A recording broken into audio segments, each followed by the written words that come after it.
that is the dream. I'm Doni. I am the COO here at the Advocates. 10 years ago, I was hoping that I would find myself in a position where I could make a difference in the world.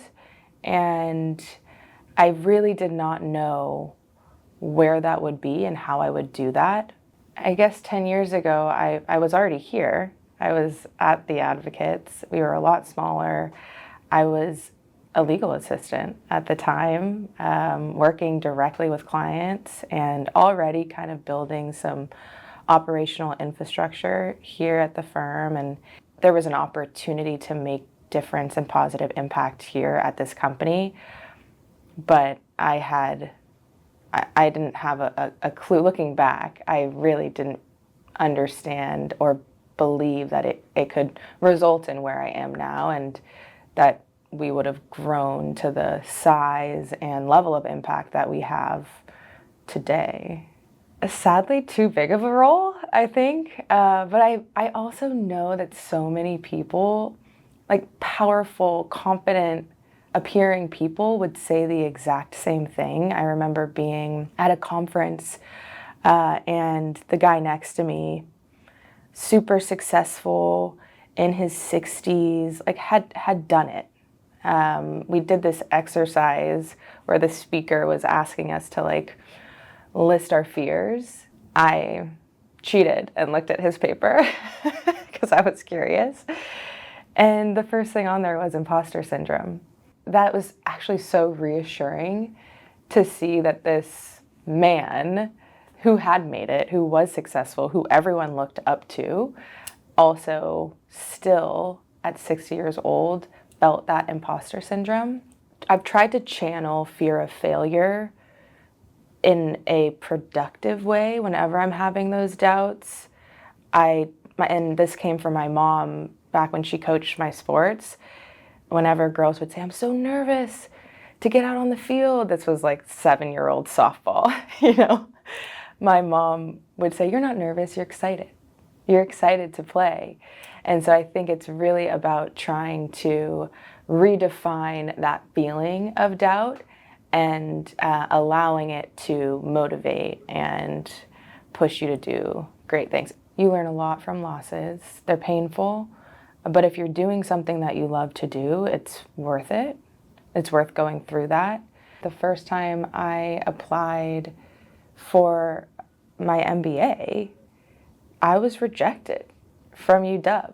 What the heck? Which I did my undergrad there, and I had been in industry and like in business for a while at that point, and I thought I'd get in. I applied, I didn't, which ended up being, it's interesting looking back. I think it wasn't the right time. There were some personal things in my life that I had to deal with.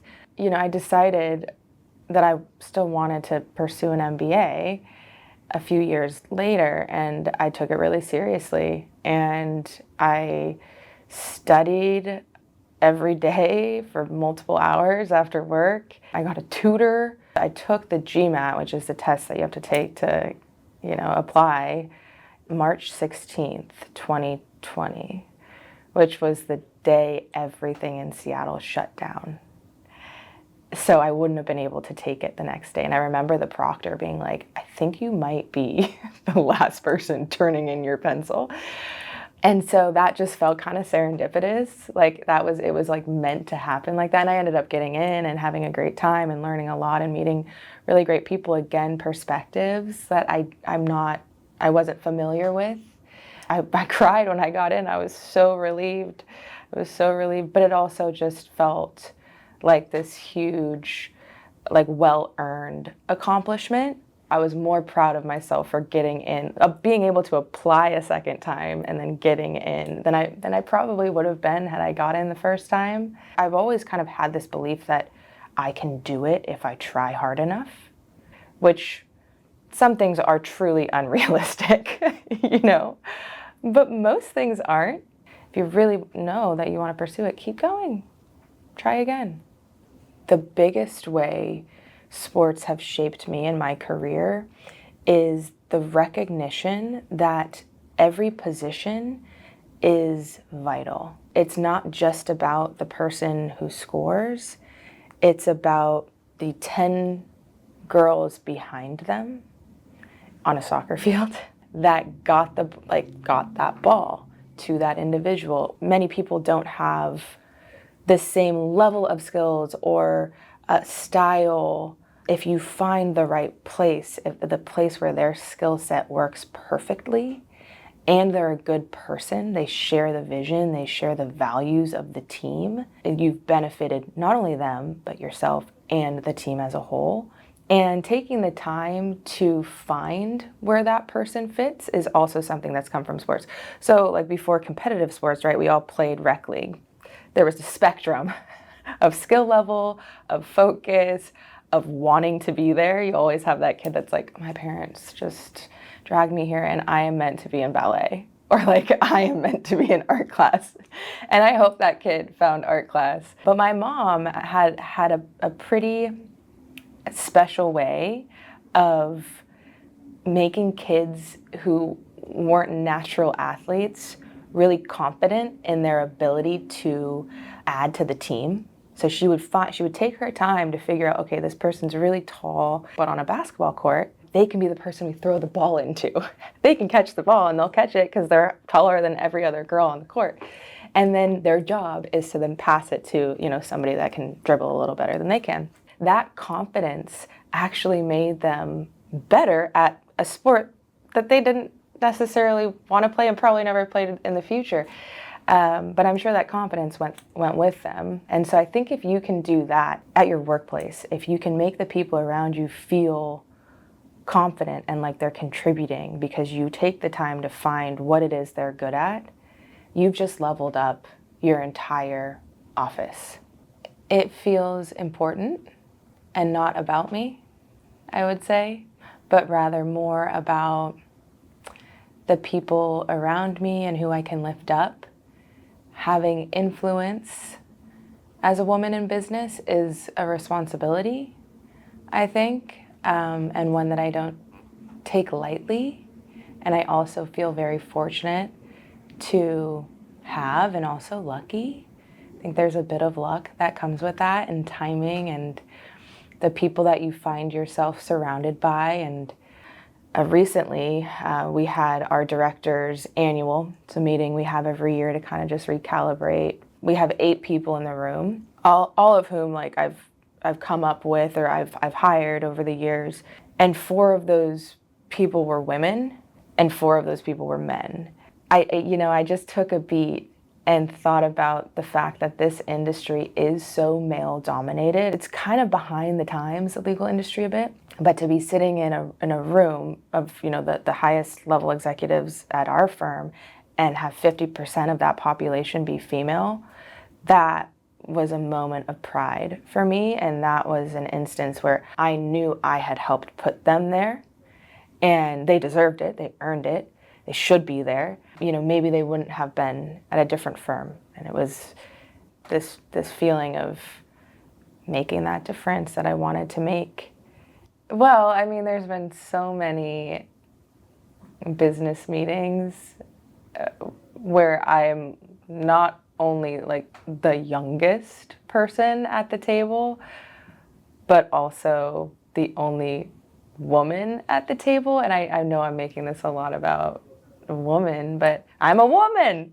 And there's not many of us that, are in this type of position in the legal industry yet. In the early days, I would be really intimidated at that table. I learned that these people, as long as they're good people, and they typically, they are, if they're partnering with us in some way, they're just humans, and I can be myself, and they'll accept that and receive that and respect me for it.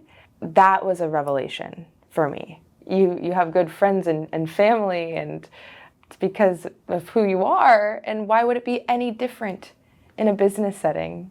It shouldn't be. And so once I let go of what I thought were the rules of being at a business meeting and just allowed myself to be myself, it propelled me. Personal injury, the legal industry, I wasn't sure that it was where I wanted to be initially. And then after working with clients and seeing the impact we do make and recognizing that we do represent the underdog against a Goliath, the insurance industry, I realized, like, no, that's exactly who I am. And what I would say to anyone early on in their career or not, I was fortunate enough to land in an industry that I really enjoy and believe in, and with a company whose values I've helped define but also align with me personally. Like, that is the dream. Whatever you're doing, if it's business operations, or you're a creative, or you're in production, you're in customer service, if you're in an industry that inspires you in some way, that keeps you going. And if you're with a company whose values align with yours and you really believe in that mission, that is sustainable and rewarding work. And I would just have liked to allow myself to recognize that 10 years ago instead of being a little bit lost. And maybe you have to be a little bit lost to fully comprehend it. I am sure that I've hit all of those, I've checked all of those boxes. This is really where I want to be, and it's what gets me through the hard days. I guess the one thing I would say to just expand on that idea of finding the industry and the company that aligns with like your core values and who you are.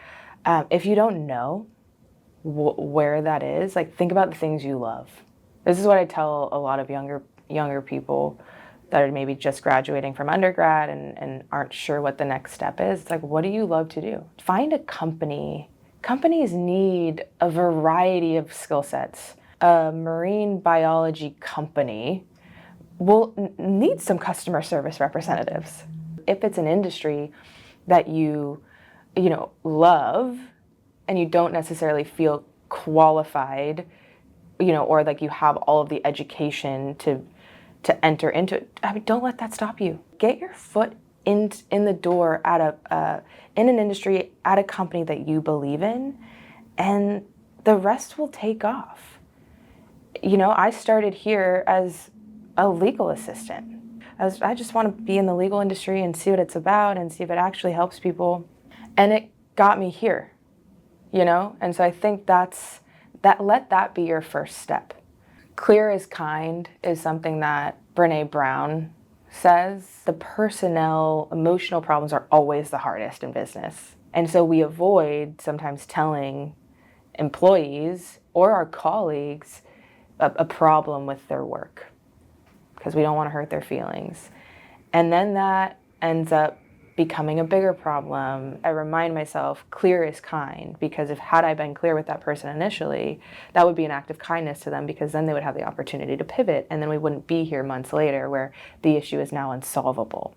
Relatively, I think it has been linear. In fact, when I was an undergrad, way back when, I worked at Pike Place Market at a produce stand. 2 blocks that way. And now we're sitting 2 blocks this way on the 5th floor. And like, there's something, it's like this, there's just, something fun about that. I actually do believe in manifesting. When I got into the MBA program, the second time around, I told myself the whole time, I'm getting in. Like, I'm gonna get a call and they're gonna be like, welcome to the program. We're so sorry we rejected you the first time. They didn't say that. But I did get that call eventually. I think manifesting, why it actually can work, is because you're reminding yourself of the goal. And therefore, subconsciously or consciously, the little things you're doing every day are in active pursuit of that goal. It's just a reminder, and you're constantly kind of recalibrating and doing the things that get you to that goal.